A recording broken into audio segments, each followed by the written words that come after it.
Hello and welcome to the New Rules of Sex Summit, your sexual re-education. My name is Dr. Lauren Brem, and I am here today with Ashley Manta, sex educator and coach and creator of Cannasexual. Welcome, Ashley. Thank you so much for having me. Yeah, well, I can't wait to dive into the Cannasexual part and cannabis and sex. And this is such a hot topic right now. CBD oil, like as a mom, all the moms are like using it and talking about it, and it's everywhere in the sex shops now. But before that, you have such beautiful stuff on your website. When I found you out, I was interested in the Cannasexual, and then I was like, wow, this woman has this whole message about shameless sex and body confidence and sexual empowerment. And so I wanted to actually start there with you and just ask you, like, how do you achieve shameless sex? Because for most people, they have so much shame with sex and it's really holding them back. Shame is definitely something that holds people back. And thank you so much for all of those kind words about my website. I really work hard to bring joy and pleasure to people and to help them feel embodied and confident in their sexuality.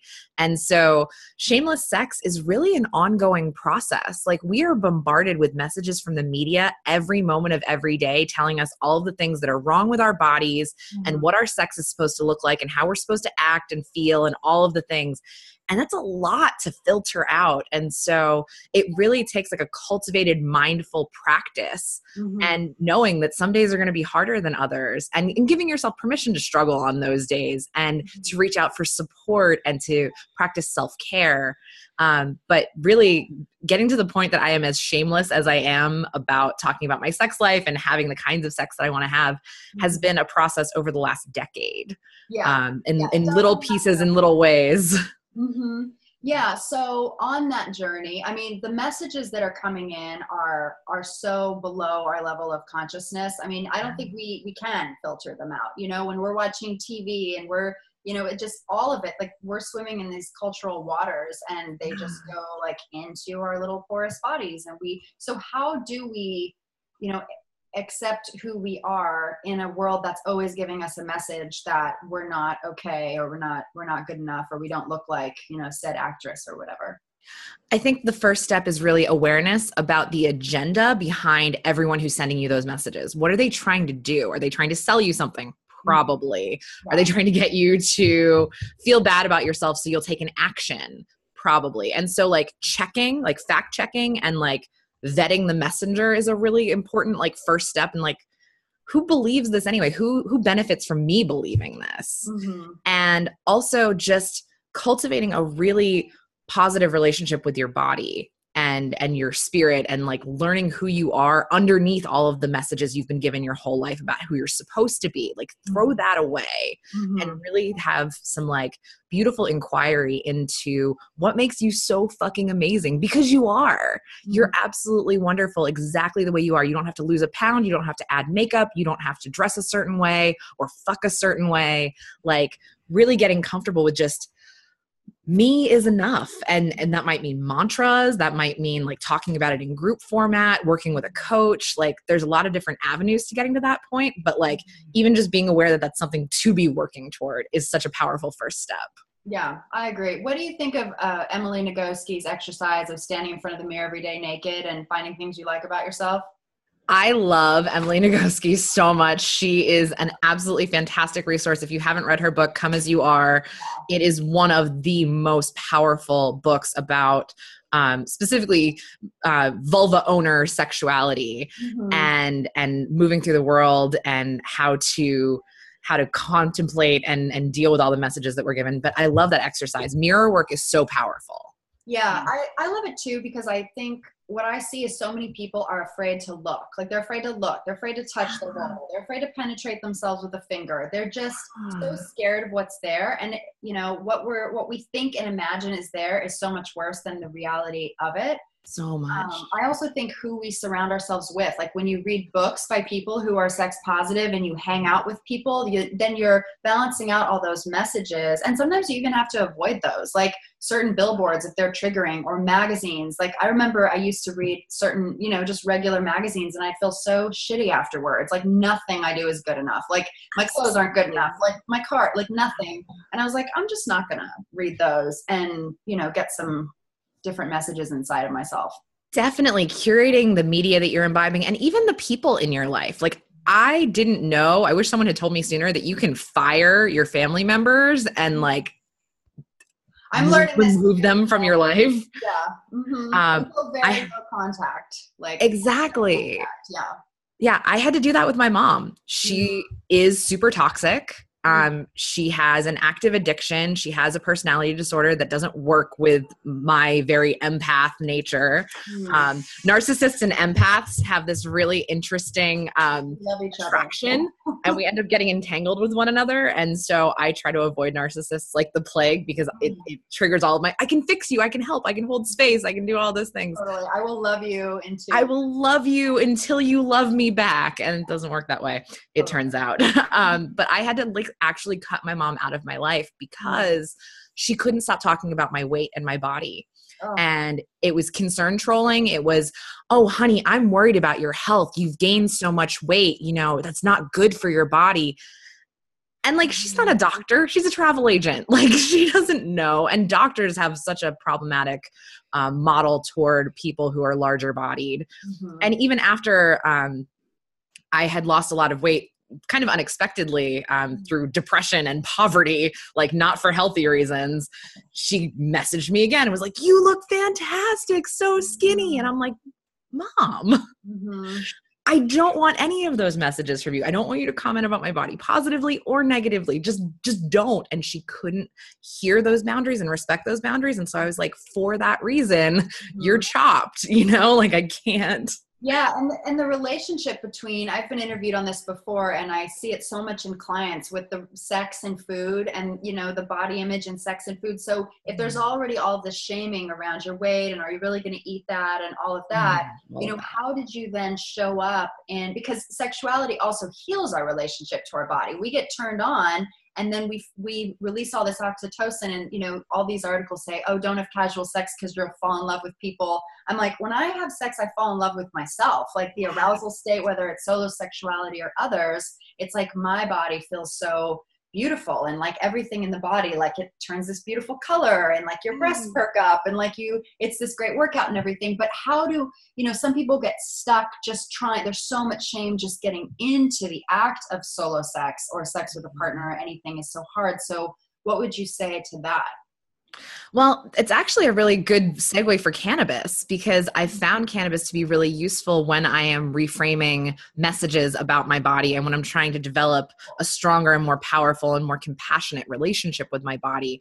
Using cannabis to help kind of quiet down the voices in my head that are telling me all the reasons that this is not a good use of my time and I have better things to do, and also like all the negative messages, like quieting those down and like helping me really sink in and be present so that I can start to touch my body in ways that feel good and notice the ways that the pleasure centers come online differently with the use of cannabis.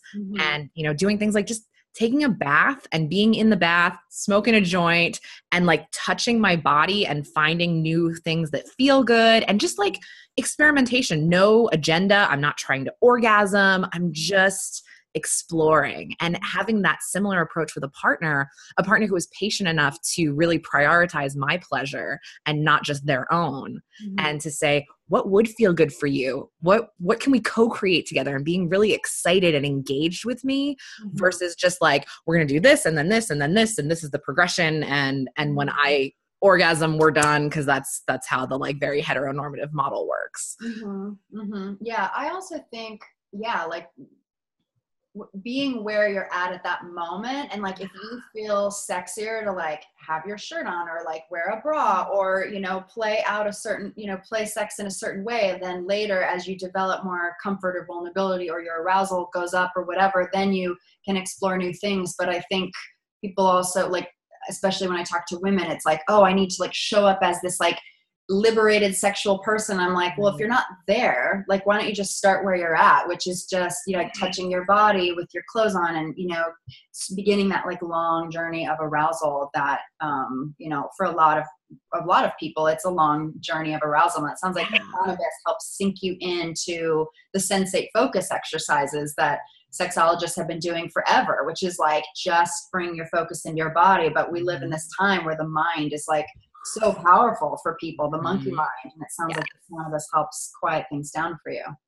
It really does. And specifically finding certain strains and products that do. Like cannabis across the board as a monolith Mm-hmm. can either help or harm depending on how it's used, how much, set Mm-hmm. and setting, all of those kinds of factors. But like taking the time not just to cultivate a relationship with my body, but also to cultivate a relationship with the plant, to Mm-hmm. figure out which aspects and which dosages are going to be best for me and my body and for what I'm going for in any given session. Like actually setting an intention is something that I really suggest to people when they're using cannabis. Like, what am I trying to accomplish here? What am I doing? Am I just trying to relax? Cool, that's fine. Am I actually trying to like adjust the way that I interact with the world and like my messaging about my body? Then that's going to be a really specific goal and like trajectory of the session. Interesting. Yeah, as you're talking, I'm just hearing the word like plant medicine, and Yes. so many people that do ayahuasca, and to have the experience of the plant medicine healing their minds and hearts and bodies, which For sure. is what you're describing. So for someone that knows nothing, like myself, I've used cannabis oil for sex one time, and what should I know about the different strains and like how to explore like on a budget and all of that? Absolutely. So the most important thing I can tell you right off the bat is that you don't have to be high to enjoy the therapeutic benefits of cannabis. A lot of people assume that using cannabis means smoking a joint and being stoned. And that's an option for sure. And there's nothing wrong with that. And there's a lot of folks, especially folks who are very new, who are worried about over-consuming, and rightly so. My cat is very sad that my roommate has just left. I'm so sorry.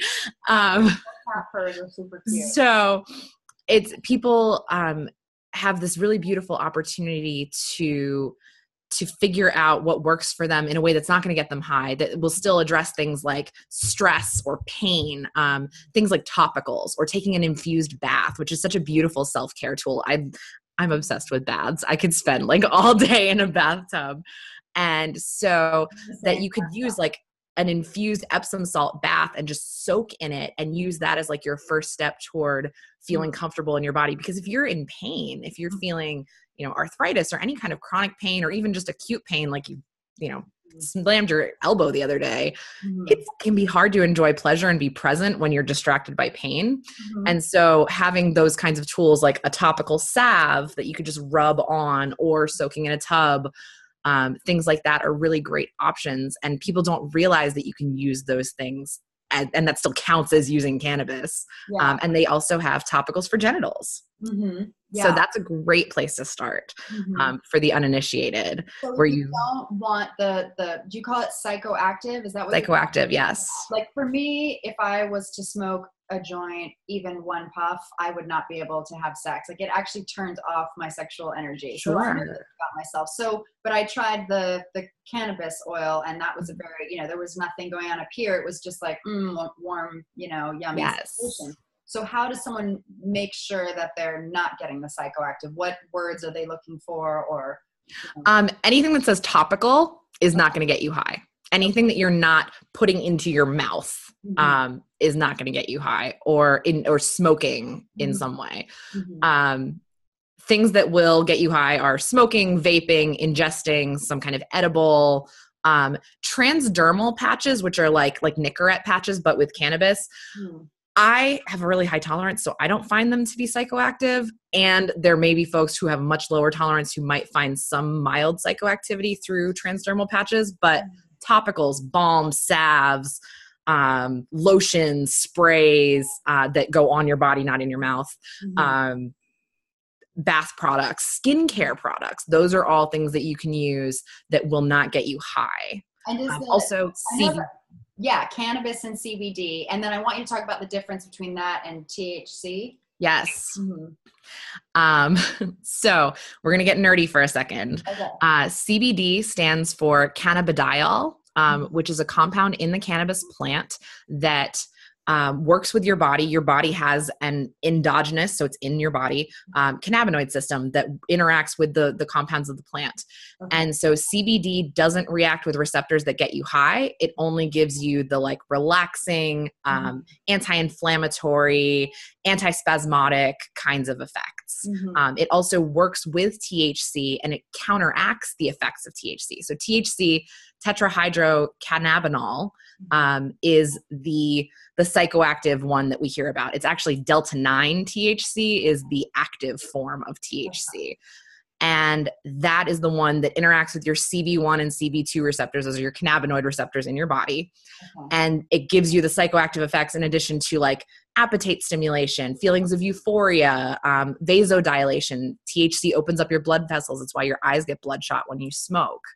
And so CBD and THC work together, and CBD actually counteracts the psychoactive effects of THC. So they balance each other. If you have a product that is a 1-to-1 THC to CBD, like so 1 milligram CBD, 1 milligram THC, and up from there, they balance each other really nicely, as opposed to something that's like 10 milligrams of THC and no CBD at all. Then you're just getting the like psychoactive effects. Very high. Right. Yeah. Okay. That's very cool. And then with the different strains you talk about, like all I see is just like CBD on a gummy or CBD on a cream. So how do you know what type you're getting? So typically strains really only apply to the actual flower, like the bud. And sometimes you can get strains for like oils, for either vaping oils or tincture oils. But the more you process it, the more it loses the thing that gives the strain its specific nature. These things called terpenes, which are excreted by all plants. Any flower that you're smelling, lavender. When you smell lavender and you're like, that specific lavender smell, that's a terpene called linalool. And that terpene also exists in the cannabis plant, and that gives each strain its specific smell and taste, and also impacts effects. And so when you process the plant, it starts to strip away some of those unique factors, and then it ends up just kind of being THC and CBD and the cannabinoids. So when you're dealing with the actual flower itself, you really kind of want to follow your nose, because strain names we found are often used by dispensaries as a marketing tool and less as like a scientifically accurate, like a Blue Dream from Los Angeles is going to be different than a Blue Dream from San Francisco or a Blue Dream from San Diego or a Blue Dream in Chicago. And even within the city itself, it could be like different from dispensary to dispensary. And so to say like Blue Dream is great for blah, blah, blah is just woefully oversimplifying. Recommend smelling it and picking. I recommend smelling it. The different terpenes, you can start to develop actually a palate, much like you do with wine tasting, where you start to find the different notes. So something that smells like pine, like a pine tree, there's a terpene called pinene that is very alert and focused. And so if you smell a plant and you're like, wow, that smells like Christmas, that's probably going to have more like alert, focused kinds of effects.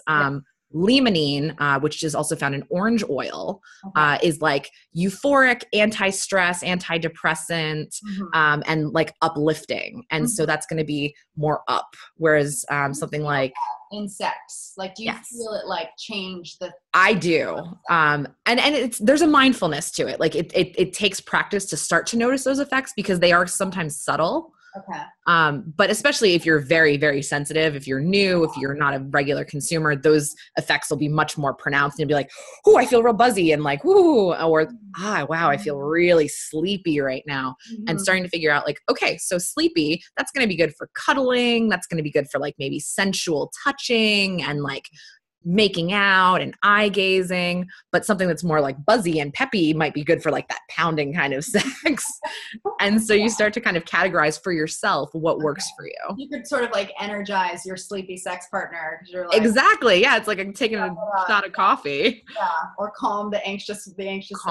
Exactly. So it's really about figuring out where you are and where you want to be and which products and strains are going to get you there. That's interesting. I mean, you bring up kind of something that I've always noticed about sex, which is just how much variation there is, you know, like sleepy morning sex and like just your different moods. And as women, we change throughout the month, depending on our cycle, and different partners bring out different energies in us. And our emotions and stuff. So it sounds like, or, having a glass of wine versus like a whiskey, it's like different, like a kind of different version of me shows up to play. And Absolutely. yeah, that's really interesting. So do you feel that your nose then is like a pretty solid guide? Because that's sort of interesting, the science behind how we pick our partners with scent. And I always think, I find it like so fascinating, the studies that show that women on birth control actually pick men that then when they go off the birth control, they're like, oh, like maybe I don't want to be with you. And I think like sense of smell is so interesting. So it sounds like that is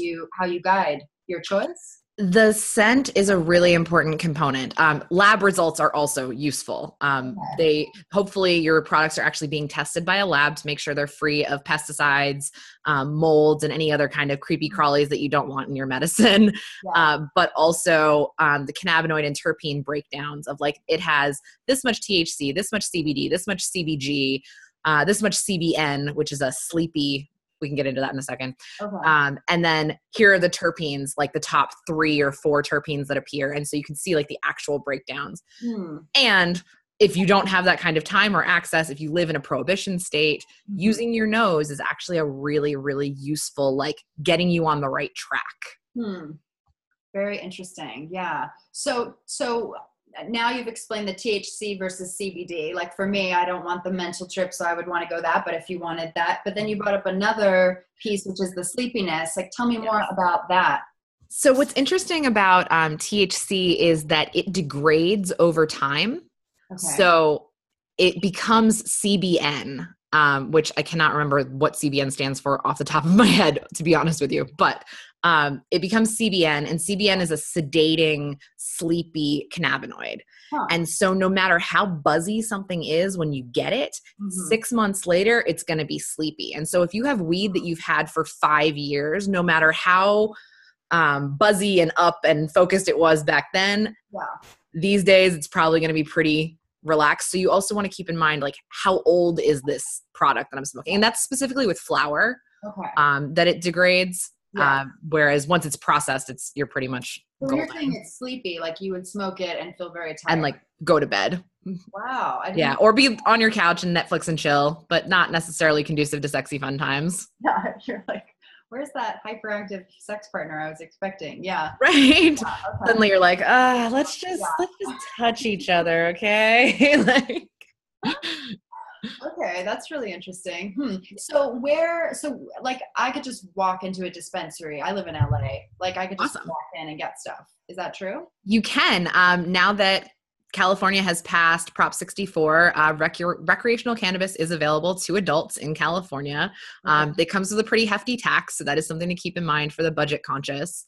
But I still recommend having a medical card if you have a qualifying condition, because you pay less tax than the recreational users. And you have higher possession limits, whereas for an adult in California who's just a recreational user, you can have up to an ounce of cannabis. With a medical patient, you can have up to 2 ounces. Now, for the average person, they're going to be like, what the hell am I going to do with 2 ounces of weed? That's like way more than I'll ever smoke in a lifetime. But it's just like things to keep in mind. And that's even with the oil? Like, are you not supposed to have more than an ounce or 2 ounces in possession of? You can't have more than an ounce total. So you could have, 5 grams of flour and 4 grams of concentrates, and like it just has to all total less than 28 grams, which is an ounce. Okay. Even if it's not psychoactive, even if it's not psychoactive, it's all considered the same if you're buying it from a dispensary. Because CBD can be derived from a couple of different sources. One is the cannabis plant that makes flower with THC over 0.3%, which is like your standard, like your indica sativa hybrid plants, those kinds of things. You can also get CBD from hemp, which is the same plant family, but it doesn't make the flowering buds. It just has leaves, and the leaves can be extracted to pull out just the CBD. Now, it takes a lot more because CBD doesn't occur as high concentrations in the hemp plant. So it takes a lot of hemp to produce a little CBD. And so it tends to be a little bit more expensive.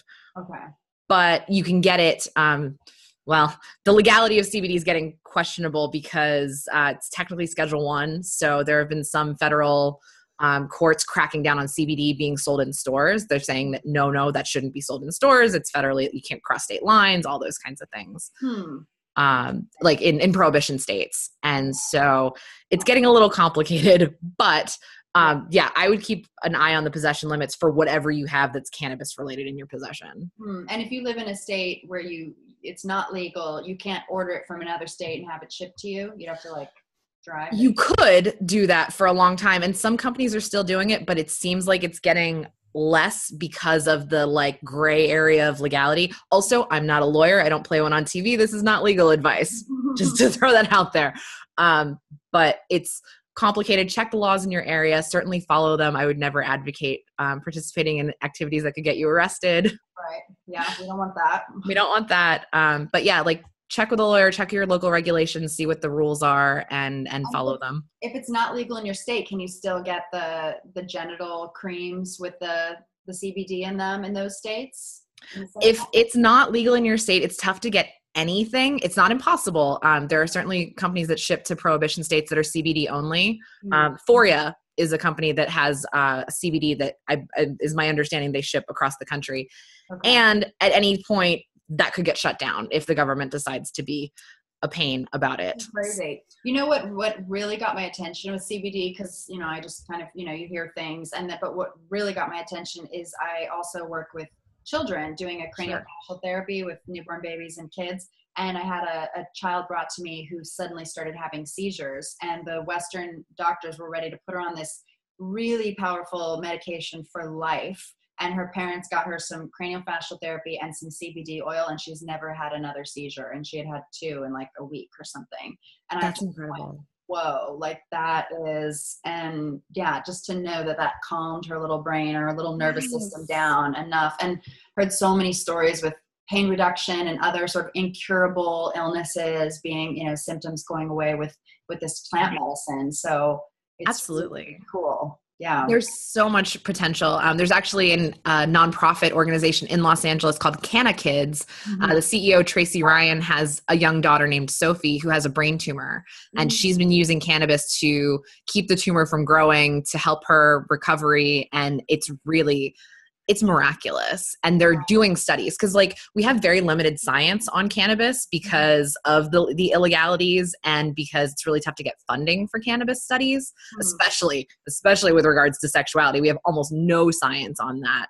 We do have a little teeny bit, but like very little, because if you can't get funding for cannabis and cancer, the hell you're going to get funding for cannabis and sex. Like that's just our struggle. We consider in our culture sex problems to be like non-problems. Like, oh, well, sex isn't that important anyway. Yes. People who feel bad about their sexual experience, I mean, that just radiates through their life and their relationships and their self-confidence. I mean, like, everybody needs to feel like a confident lover, and, and I don't know everything, but I know I'm great to be with, and I'm educated, and I can play and enjoy. And, you talked about, the mental kind of healing that happened from using this plant medicine.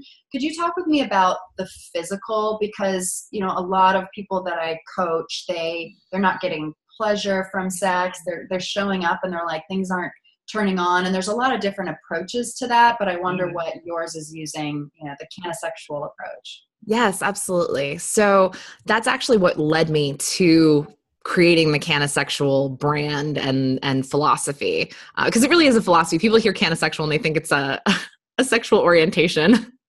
And it's not. It's really an approach. It's a philosophy. It's a paradigm. Yeah. And it's about mindfully combining sex and cannabis to deepen intimacy and enhance pleasure. And what that looks like for me, I'm a sexual assault survivor. And so for my entire adult life until a few years ago, I was experiencing pain with penetration almost every time I had sex. Or at least a little bit of pain every time I had sex. And that was really frustrating for me because I love sex. I love penetration. I love connecting with humans in that way. Yeah. And to have the first few minutes be like gritting my teeth trying to get through it was really like disempowering, disembodying. It was just bad. And so using a topical oil, which again is not going to get you high, applying it to my vulva 25 minutes before sexy fun times commence, whether I'm by myself or with a partner, I'm able to have penetration without pain and enhanced pleasure. And that was a game changer for me. Yeah, I was in a sex shop recently picking up some of the sexual genital hemp oil, cannabis oil, whatever it was. And I asked him, I said, do women, when they buy this, do they come back and buy it again? And he goes, oh yeah, some women come back and tell me, now I can't have sex without the stuff. So I was thinking in their case, that might've been a canna sexual orientation. But yeah, that's really great to know, because some people, for some women, it's a really long journey to heal those sexual assaults. And so many people have trauma before they're even conscious of it, that happened when they were babies. And there's so much trauma too, that's not like textbook trauma. It's not like, oh, I was molested or I was raped. It's like, your genitals were shamed. You were shamed for feeling pleasure, or someone, touched your body without your consent. And as a mother, I see this with kids all the time. Like, their little bodies are like, they don't have any power, and they're just being infiltrated by whatever the adults around them are saying. And then we wonder why humans grow into these insecure, sort of weird about their bodies and stuff like that. So I think we all have some sexual trauma, and even just in our sexual relationships, I have so many skills, and people cross my boundaries all the time, and it's like a mini assault, and I have to be like, back up, or wait, what are you doing? You have to put a condom on that thing. Or like, it's just an ongoing conversation, and kind of like maintaining boundaries. And and sexuality, human sexuality is messy and complicated and all of that. And even with, you can know it all and, be a sexual coach and still like run into things and have to kind of like process and heal. So this sounds like a great resource that's like very kind of quick and gets you present in your body, and isn't such a long like psychological journey, and enables you to connect with a partner, which in many cases, women can't. Yeah. What does it do for men when they apply it to their genitals? Not much, unfortunately. Oh, really? For penises, so the way that it works with vulvas is you've got that exposed mucosa, like the inside of your mouth, very easily absorbing whatever you put on it, which is why it's so much easier for vulva owners to get STIs than it is for penis owners, because it's like we have an open area for anything to come into. Penises, specifically circumcised penises. Yeah, that's what I was going to say. The uncircumcised ones have the mucosal there. Exactly. Uncircumcised, you have a little bit of option, but even so, like, it takes time to sink in. It's not an instantaneous thing for most of the products on the market right now. And so because you need 20 to 25 minutes, like you would have to almost like hold the foreskin like a cup to like let it all absorb. And, you could do that, like more power to you, but I don't know if necessarily people are going to want to. So for the men who have, or the penis owners who have experienced it, what do they report? That, some warmth, some like, it doesn't hurt. It's not bad. But really, or longer erections or anything like that. Not that I've heard. But the ass actually is really the universal equalizer. Not like the testes, perineum, ass, like. Yeah, I have some theories about whether or not like putting it on the testes, specifically the scrotal tissue, if that would be a better avenue than putting it on the shaft itself. Because it's a little bit different skin and it might be a little bit more absorbent, but like I said, we have zero science on any of this. So this is all very speculative and anecdata at this point, but I would certainly encourage folks to try it and see how it goes and see if it works for you. Like, by all means, don't limit yourself on my account.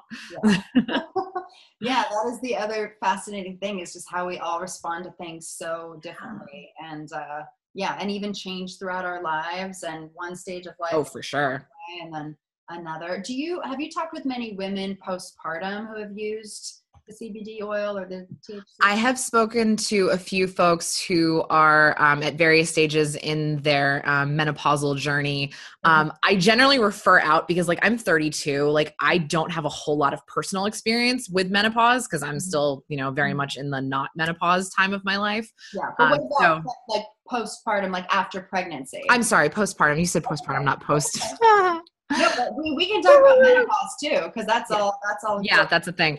Boop, boop, boop. Rewind. So postpartum. I almost never deal with moms after babies. It's not my area of expertise. I have a lot of amazing friends who are doulas and work with moms, and that's so awesome. And most of my clients either have kids who are like already, on their way to growth, who are like, toddlers and above, or don't have kids at all. Because a lot of my suggestions are like, schedule sex for like an hour. And I have moms look at me, they're like, when would you like me to take an hour out of my day to have sex? Like, fuck you. Like, so I know that like moms may not be able to do the things that I should make the time. Like I would certainly recommend it. But I think moms go into a lot of like martyrdom, and I imagine that this oil, this medicine would help them slow down and really totally.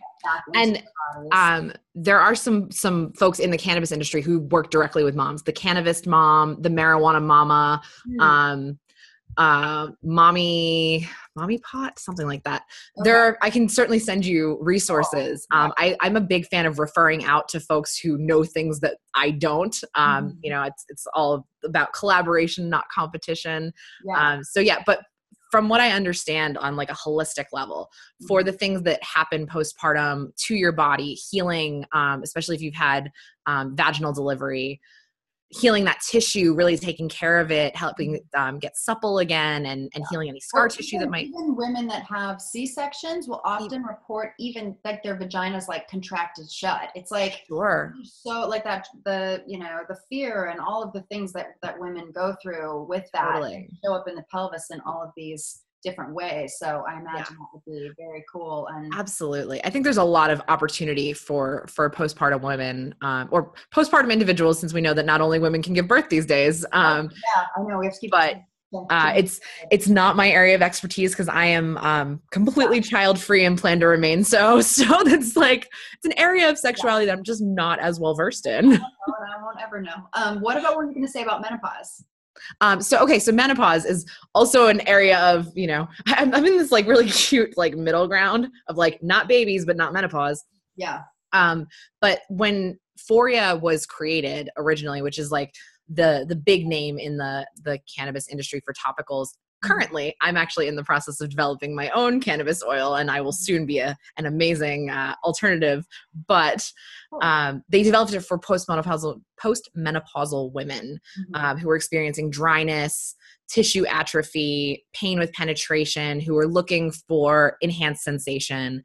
And so it's really great for vulvas in that condition to work with hormone replacement therapy, or in conjunction with, or even instead of, if someone's into the more like natural supplement kind of things versus like pharmaceuticals. Everyone can make their own choices about their body, and that's all completely fine. But there's a lot of anecdata to suggest that it's really helpful with pain and with any kind of tightness or discomfort, or a lack of lubrication. Right. And one thing, I think I do an online class about menopause and have researched it a lot. And, Masters and Johnson were talking about, they had a postmenopausal woman in their study, and they said, if you're having sex once a week and, using those muscles in that system, that, you lubricate, no problem. And there's a great Malaysian researcher, and he's doing a spot stimulation on the front wall of the vagina and saying, you just got to like get that tissue moving again, because it's like stuck and it needs to move. And once it's moving, it's fine. And, your sex drive doesn't go anywhere, like you're sexual from birth until death. Absolutely. But getting over that hump, especially if you haven't had sex for a while, or if like a partner's died, and people have all these stories, and then like they can't get over that hump. And this seems like such a great way to get over the hump, and then redevelop a new relationship to your body of like, oh yeah, I'm like wet and have tons of pleasure, and like, and then you can very cool. Definitely. So, I want to talk about, so in your kind of shameless sex and body confidence and all of that, you talk openly about your journey with herpes as well, and sort of getting rid of some of that shame. And we're going to be talking about STIs and things with some other speakers on this summit, but it's kind of more like, it's a different approach. And I wanted to hear kind of your journey with that. I've also had an STI, and, for me, it was so surprising. I cried for 4 hours after I found out I had chlamydia. I was just like, and I knew I was educated. I knew it was an antibiotic and it was no big deal. And like, it wasn't, I had been stealth, like the condom had been thrown to the side and I didn't know. And like, so I was so like, sorry that happened to you. That too. Thanks. Yeah. But what I realized was like, I just feel so much shame about the whole like energy matrix of this thing. Sure. I'm dirty. I'm broken. I'm like, yes, I'm of those messages. Die. Like I'm going to die. Like no one's ever going to want me again. I mean, just like, and it's like, where does all this come from? Like there's a really intense cultural. So I try to talk very openly about it. I actually got chlamydia a second time. And the second, I was grateful for that experience too. Cause I was like, oh, cool. Just like, and we just went to the pharmacy. I was in Mexico at the time, and you just get the antibiotics over the counter and like got retested and it was gone. It was like, so, and I was like, wow, that was a journey I made. So like, I would love to hear about your journey. Absolutely. STIs are so stigmatized in our country, and largely because when we receive mostly abstinence-only sex education in schools, it's focused largely on reproduction and STI avoidance, mostly through abstinence. Like they don't really talk about condoms very much, maybe like a teeny bit, probably not. Right. And they also refer to them as STDs. So most people learn them as STDs. Yeah. So sexually transmitted disease versus sexually transmitted infection. The health organizations of the world are starting to move toward STI because it feels less scary than STD, and also like in terms of factual accuracy. A disease. Yeah. The infection untreated can lead to disease. Exactly. So on a personal level, I was diagnosed with genital herpes, HSV2, in 2009 after being sexually assaulted for the second time. And I was devastated. Like even in 2009, where I had like been around sex positivity, I had, been working as a sex educator, in small ways, in small areas for a year and a half or so. I still was under the same lies and biases about sex and STIs that everyone is, that they're dirty and they're bad and it means something about you morally and the kind of person you are, and no one will ever want you, and you're broken and you're damaged goods, and all these horrible things that we tell people about STIs. When in reality, herpes especially, people get cold sores and it's just a cold sore. Oh yeah, I get cold sores, like whatever. But it's on your genitals all of a sudden and it's a problem and it's wrong and bad. And like I've had trolls on Twitter tell me I should walk into traffic instead of sleeping with people because I'm like a terrible person. And not like our country. Yeah. I'm like, really? Because that seems excessive. Like it's not that big of a deal. And so my message with STIs is knowledge is power. Getting tested regularly, having conversations with your partners about keeping yourselves as safe as possible, but knowing that if you're a downhill skier, one of the, hazards of downhill skiing is you could break your ankle. And if you break your ankle, it doesn't mean you're a terrible person. It doesn't mean you're a bad downhill skier. It just means things happen that were beyond your control. So you go to the doctor and you heal and you take care of it and you move on with your life. And you might have to be a little bit more gentle with that, ankle in the future. But it's just a part of being a sexually active human, knowing that STIs happen. And that's why you get tested with some regularity. I get tested every 3 months. I use condoms with all of my partners except the one with whom I am fluid bonded. It's easy if you are thinking about it and able to talk about it. And it's really hard if you're just stuck in this like STIs are bad box, because the simple fact is 80+% of the population has some form of herpes. So that's like everybody. You're way less likely to get herpes from someone who does know that they have it and can take precautions, maybe taking medications, knowing what signs to look for, how to care for their bodies, as opposed to 85% of people who don't know that they have herpes and are just going around and thinking that it's razor burn or it's a tiny little sore in a space that they can't see easily, because we spend very little time looking at our genitals anyway. And us, we're probably looking well, except us. So I'm like, yeah, baby. I'm like taking selfies, Like, what's it doing today? Yeah. Exactly. So I go around to colleges and I talk about STI stigma. And one of the exercises I do is I have students actually practice disclosing to each other. And it's a really powerful exercise. It's an empathy building exercise. And you start to realize, wow, this may not even be true. Like you pick the STI of your choice, chlamydia, gonorrhea, whatever it is. And you've just disclosed it to a partner, and like I have them settle in and like, okay, pretend that you're on a date with this person, and obviously nothing happens outside this room, but like this is just for the thought experiment. And I've had people cry. I've had people like, oh my God, this is like, have like not panic attacks, but like definitely like kind of panicky feelings. And when I get shares afterwards, people are like, I had no idea. This is so scary to say out loud. And like, it's not even true. Like, imagine if I did have like, skin in the game on this, so to speak, where like you're dealing with someone's judgment that could eventually lead to wanting or not wanting to be with you or be sexual with you. Yeah, I think there's the cultural weight of the word in society and all of that, and a huge history, by the way, of venereal disease literally being just called a sin or punishment for your sins, where you couldn't even get treated in hospitals at certain periods because they were like, well, you sinned, you had sex, like this is your punishment from God. So our ancestors had those traumas, and we know the epigenetics of that, but like we're still carrying that. But I think also, like, when I imagine myself doing the exercise and saying, I have to tell you something, like I have HIV, it resonates with these like the vulnerability, or like, again, like fears, am I going to be loved, and all of that. And it just kind of brings all that to the surface. So what a powerful exercise. And I think we need so many more exercises like that to practice consent and disclosure, asking for what we want, like sexually, like all of that. Yeah. We need this in schools. And I'm so glad at universities. Jeez. Yeah. I wish I had all this stuff when I was a teenager, and like, yeah. Me too. But I'm so excited that you're doing the summit, because now people are going to get this access that they never had when they were growing up. And so yeah, absolutely. Pay it forward.